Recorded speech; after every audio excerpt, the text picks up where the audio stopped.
Hey guys, Jam here, and welcome back to another video. And in this one, I'm going to be kitbashing up the biggest and the most disgusting model I've ever done. So no preamble with this one, let's just get straight into it. So as you can see on the table here, I've got a Chaos Knight. And I built this bad boy up a very long time ago. I think when it initially was released, I thought this was the best model ever. But I just had everything blue tacked together because I wasn't really sure what I wanted to do with it. But now obviously I'm going to turn this into a Nurgle slash Death Guardy kind of Chaos Knight. So I'm glad I didn't really glue it together. So this gives me a nice base to work from. And as you can see on the table, I pretty much got every Nurgle bit I could find in my collection. And I was just trying out so many different things. But one thing I knew for sure is I wanted one of the feet to be a clubbed foot. A big, meaty, like pussy, gross, fleshy robot leg. Now, in order to do that, I don't want to use too much green stuff to fill up this massive fleshy chunk on his foot. So what I'm going to do is I'm going to get some tin foil. And I just start crunching up the tin foil and I start super gluing it to the leg. Like I said, just to kind of bulk it out so later I can put the green stuff on top. Now I was also thinking of using this method to create a big belly on this guy, but I thought I'd leave him a bit more like scrawny, kind of grim reapery look to this one. But now that that was done, and before I start doing any green stuff, I wanted to glue the rest of the bits onto this model. And I found this Nurgle symbol, I believe it might be from the Chaos Rhino kit. And I just trimmed the bottom kind of spike a little bit so it fits on his tilt shield a little bit better. And I just glued that on. It fit really perfectly there and it really helps sell the whole Nurgle Death Guard thing. And also for anybody that doesn't know, the Chaos Guards have special numbers that they affiliate themselves with, I guess. I don't really know. But Nurgle's numbers are 3 and 7, I'm pretty sure anyway. And the cool thing about this tilt shield is it also has 3 skulls on the chain. So yeah, so you got the 3-pronged logo and the 3 skulls, so it's extra bit of Nurgliness there. Now onto the other side, the knight comes with this kind of autocannon kind of thing. And I already had this glued on from when I originally built this model, but I just thought, you know what, it's just not Nurgle enough for me. So I had the spare plague spewer. It might be from one of the little plague drone things, I can't really remember right now. But yeah, I had a spare one of them lying around and I thought, you know what, stroke of genius, I think this will be perfect. It gives that extra bit of Nurgliness to it. And after a bit of dry fitting, I realized that kind of large back end of the plague spewer didn't quite fit. It was too bulky. So I just kind of nipped a little bit off, did a dry fit, and I ended up cutting quite a lot off. And eventually, like I said, just kept dry fitting it until I got to a point where it felt right and looked like it belonged on the model. Now there was still a little bit of a gap at the bottom of like the support barrel thing, but they'll get filled up later with a little something else, we'll see. But then I put the body to the side and let all those little bits dry. So it's onto the armor panels. Now I wanted to weather these because obviously it wouldn't be Nurgle if it wasn't weathered. So I just did the usual thing of cutting little scratches and chunks out with my hobby knife, but also used my hobby knife to drill in holes here and there to obviously create those kind of pock marks where there might have been rust or impact marks and stuff like that. But while I'm doing all of this, I also make sure to not just do the centers of the armor panels, but also to nick off edges of the sides, because it kind of really helps make that kind of rugged, rusted, worn effect when the silhouette of the armor panels is changed and a bit more cut up and broken.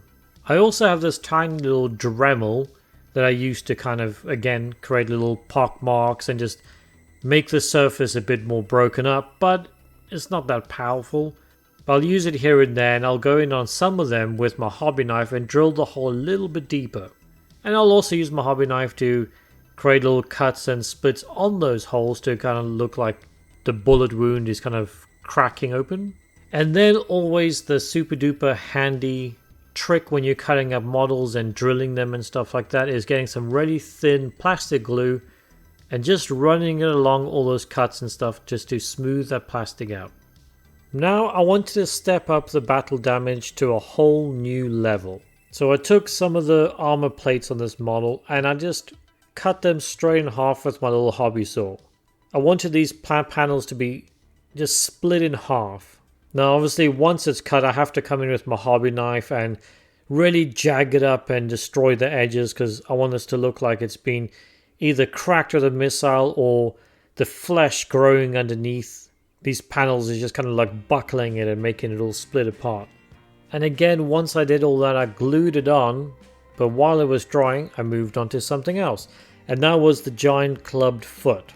Now in order to do this, I rolled up a massive ball of green stuff. Nothing too special there, just a standard 50-50 between the yellow and blue.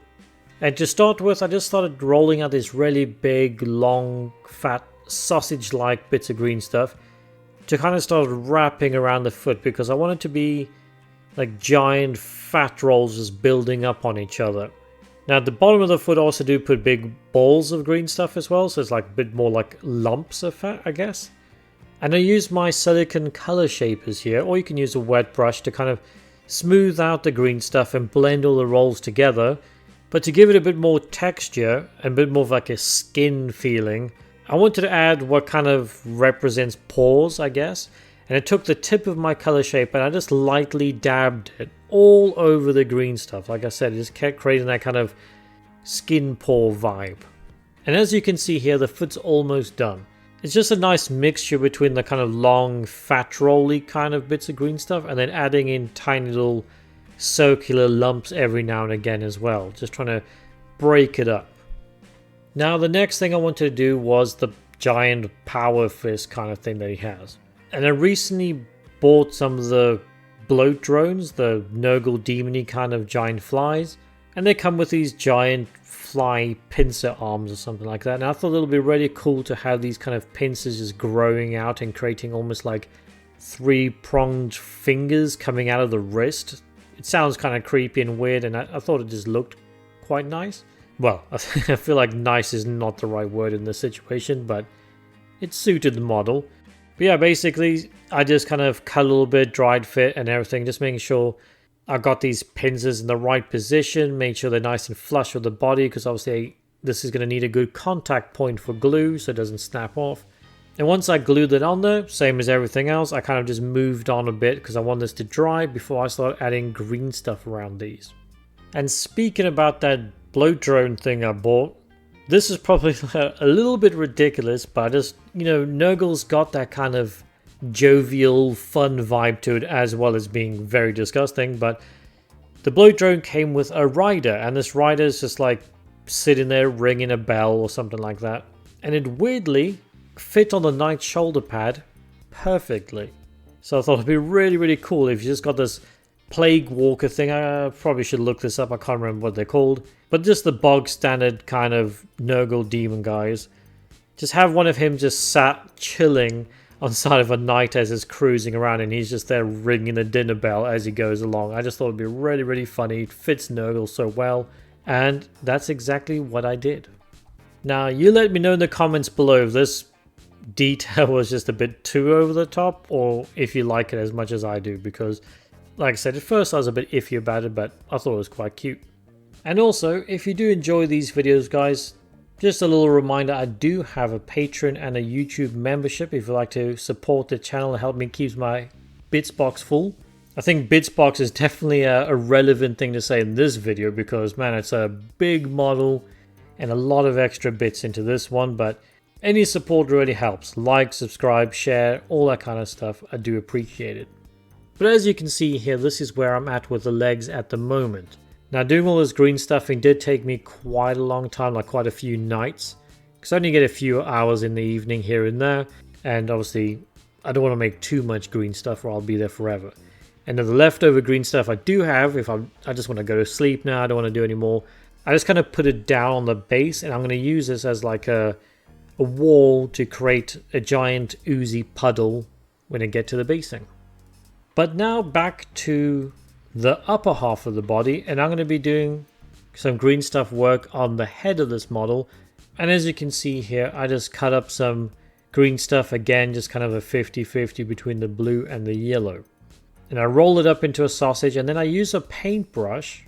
And remember guys, always keep your tools and your table and everything nice and wet when you're working with green stuff, or else it will get very sticky. But yeah, I use a paintbrush, a wet one, to just rolling pin out this green stuff, because what I want to do here is I want to create a nice smooth flat bit of green stuff to create a hood for the head. The long dangly tatted bit of hood tassels, I guess, is a relatively common thing throughout the Death Guard army. I really liked it. It's got that kind of hooded Reaper vibe to it. Now with the hood, it did take a lot of back and forth, trying it on, taking it off, cutting it a bit thinner and stuff like that. And I don't want the green stuff to be too thin either, because this can be really long dangly bits off this model's head, and I want them to be quite durable.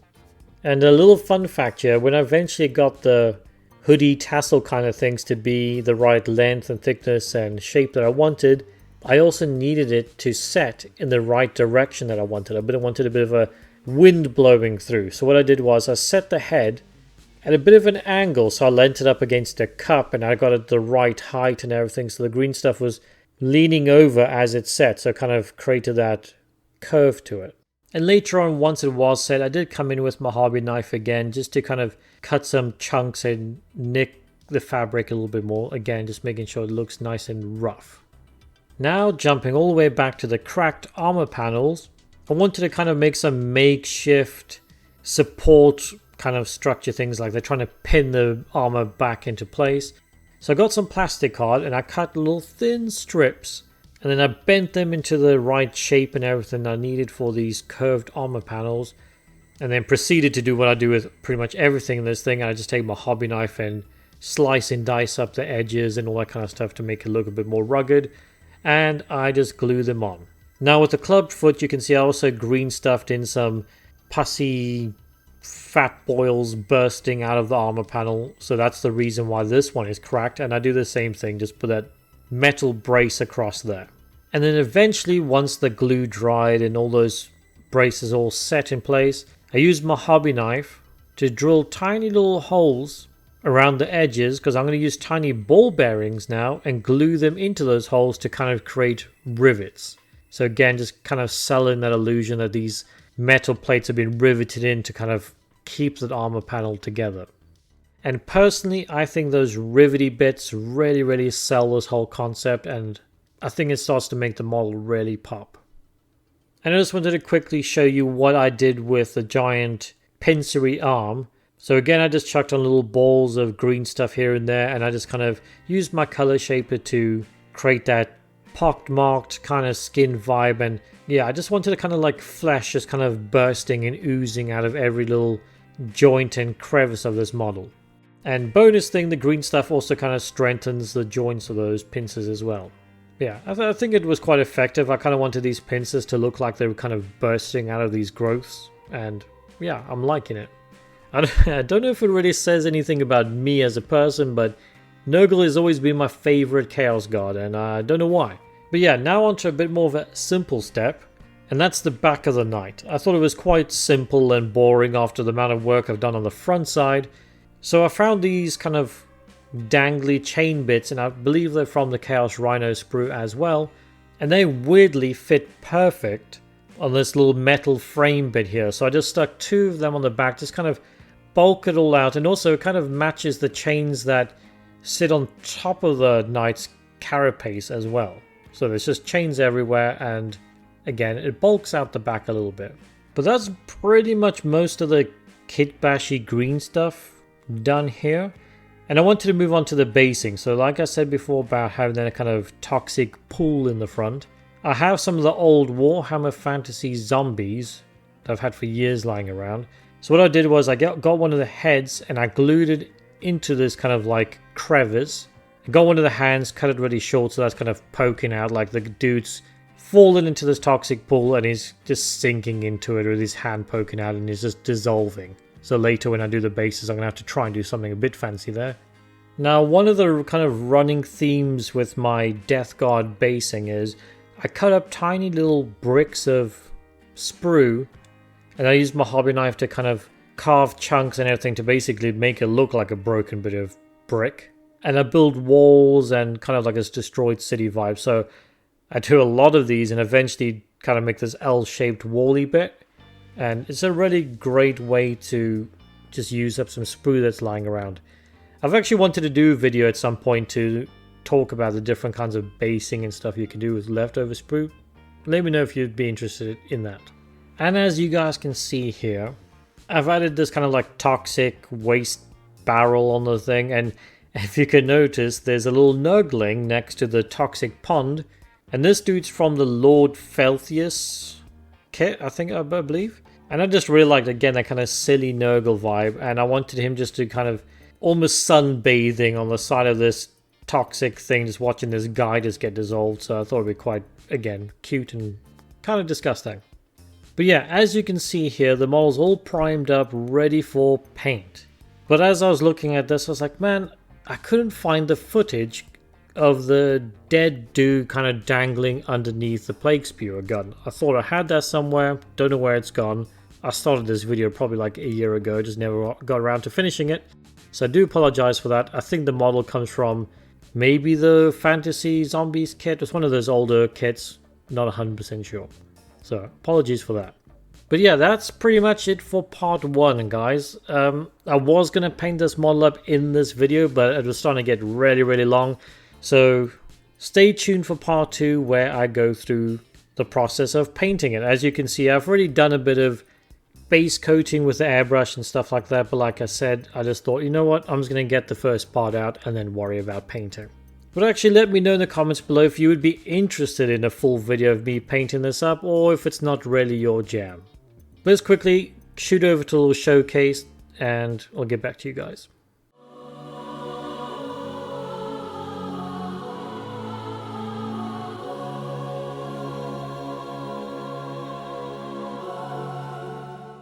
And there you have it, ladies and gents, in his giant, disgusting, Nurgly glory, and slightly half painted as well.